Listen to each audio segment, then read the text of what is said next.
Le président du conseil régional, ses élus et ses fonctionnaires ont choisi une méthode qui me paraît appropriée pour justement comprendre la vision territoriale de certaines communes.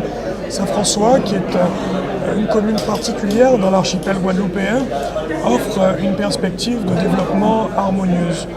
Cette situation fait que nous nous considérons comme une destination touristique dans la destination des îles de Guadeloupe avec nos particularités.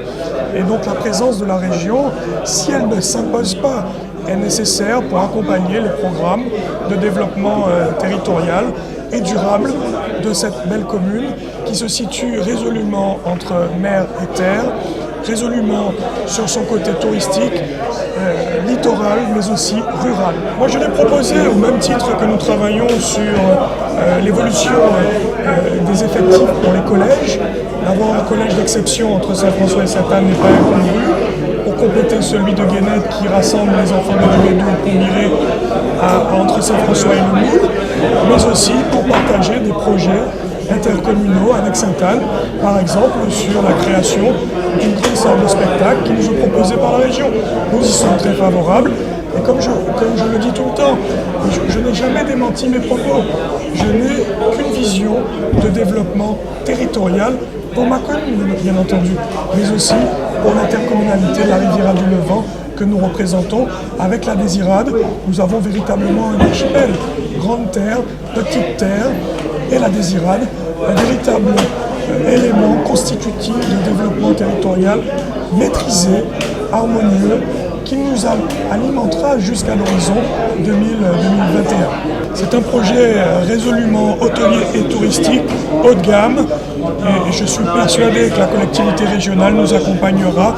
C'est l'intérêt général, c'est l'intérêt commun, et c'est le retour dans un cercle vertueux du développement touristique de qualité, car nous avons des besoins de diversifier notre offre touristique, des services que nous offrons, mais aussi d'un hébergement qui, à Saint-François, s'est reconverti avec beaucoup de succès dans le meublé de luxe, dans le gîte rural, dans le gîte chez l'habitant, dans les petites structures d'hébergement hôtelier et touristique, dans l'aspect résidentiel. Nous devons avoir un bateau amiral avec un hôtel 80 chambres de 4-5 étoiles qui sera à l'horizon 2018 capable d'attirer une clientèle qualifiée pour créer de l'emploi, bien entendu, direct, mais aussi de l'emploi indirect, et puis générer une émulation, une dynamique territoriale, en particulier pour irriguer l'ensemble du territoire saint-franciscain et dire qu'en Guadeloupe, nous sommes véritablement capables de faire de l'excellence à travers notre offre touristique de luxe, de bonne facture. Eh bien, nous allons finir le cycle des premières visites ici à Saint-François avec le maire Laurent Bernier. Ça avait été programmé comme cela. Je crois qu'on a un peu tenu les dates. Je sais que les maires sont fort impatients, mais bon, on a encore quelques jours devant nous. Je vais m'arrêter puisqu'il y a des élections cantonales et nous reprendrons nos visites après le 29 mars. Nous avions promis, eh bien, nous tenons. Le maire a présenté, je crois, une trentaine de demandes, 27 exactement. J'ai moi-même ajouté une salle de spectacle. Bon, sur à peu près une cinquantaine de millions demandés. La commune aurait pu faire beaucoup plus de projets, mais il faut tenir sur la durée. Donc nous avons décidé ensemble, et je crois que le maire a bien compris l'exercice, de faire, je crois, 12 600 000 euros. J'arrondis, mais c'est ça. Et sur ça, pour éviter à la commune de porter en maîtrise d'ouvrage, c'est-à-dire à payer directement les travaux, la région prendra en maîtrise d'ouvrage la salle de spectacle, l'opération grand site pour 3 millions, on verra après, Raisin Clair pour 2 millions directement. Donc il y a ça. Et puis on a eu à discuter d'un projet qui intéresse toute la Guadeloupe, pas simplement Saint-François, même s'il est à Saint-François, c'est la comment dirais-je, l'ambition pour le Méridien, ce qui était le Méridien, l'ex-Méridien.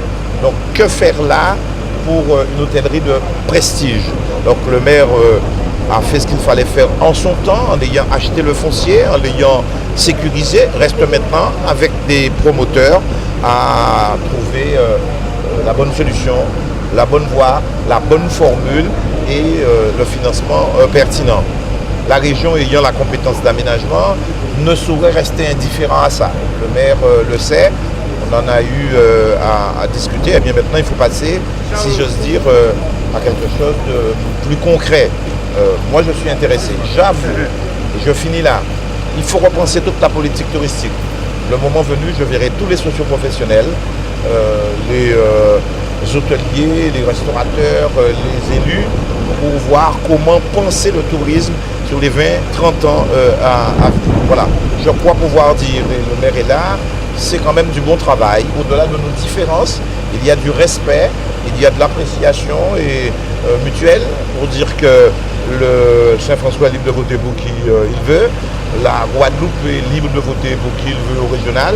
Nous n'avons pas le devoir de nous ignorer et de tenir compte de je ne sais quelle couleur politique et donc de sombrer dans le sectarisme. Donc on a fait un bel exercice démocratique ce matin. Voilà.